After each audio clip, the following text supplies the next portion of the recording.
তো চলেছি আমরা বর্ধমানে 108 মন্দির, তো সেটা তোমাদেরকে দেখাবো। তো মাসি এসছে, মাসির মেয়ে আর এসো আর এসছে আমার বর। তো 108 মন্দিরে কী কী আছে সেটা তোমাদেরকে দেখাবো, চলো দেখাই। তো এটা 108 মন্দিরের গেটটা, দেখো কি সুন্দর তৈরি করে। তো এটা হচ্ছে 108 মন্দিরের বাইরেটা। এবার ভেতরে ঢুকলাম, তো ভেতরটা ঢুকে খুবই ভালো লাগলো, খুবই সুন্দর। এখানে মাসিরা সবাই প্রণাম করছিল, তারপরে আমি গেলাম, গিয়ে একটু ঘুরছি। কত সুন্দর জায়গাটা, তোমরা যদি এসে থাকো তো খুব ভালো লাগবে। জায়গাটা দেখো, ভিউটা দেখো কি সুন্দর।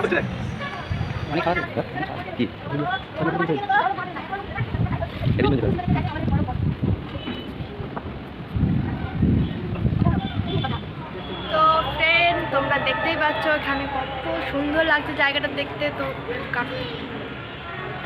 তো ফ্রেন্ড, তোমরা সবাই দেখতে পাচ্ছ এখানে 108 মন্দির আছে। তো দেখতে পাচ্ছ কি সুন্দর, আমার পেছনে দেখো কি সুন্দর একটা মূর্তি আছে। তো আরও দেখাচ্ছি তোমাদের অনেক কিছু, তো দেখাই। সত্যি জায়গাটা খুবই সুন্দর। তো এখানে অনেক কালারিং মাছ আছে, তো ওখানে ওদেরকে খেতে দিচ্ছিলাম, তাই ওরা খাচ্ছিল। তাই দেখো কি সুন্দর লাগছে ভিউটা, দেখো কি সুন্দর লাগছে, তাই না? আশা করছি তোমাদেরও ভালো লাগবে দেখে।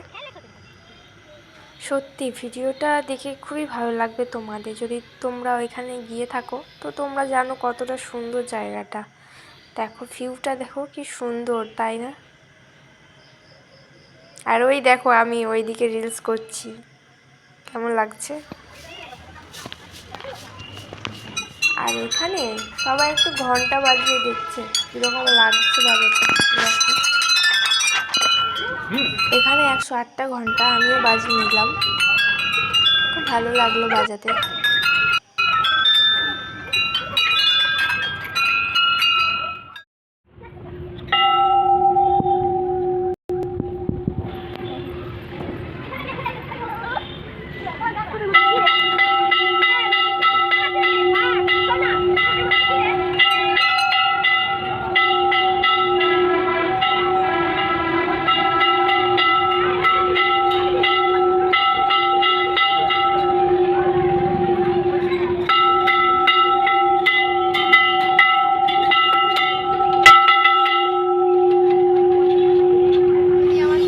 ভালো লেগে থাকে তাহলে তোমরা লাইক কমেন্ট সাবস্ক্রাইব করে দিও।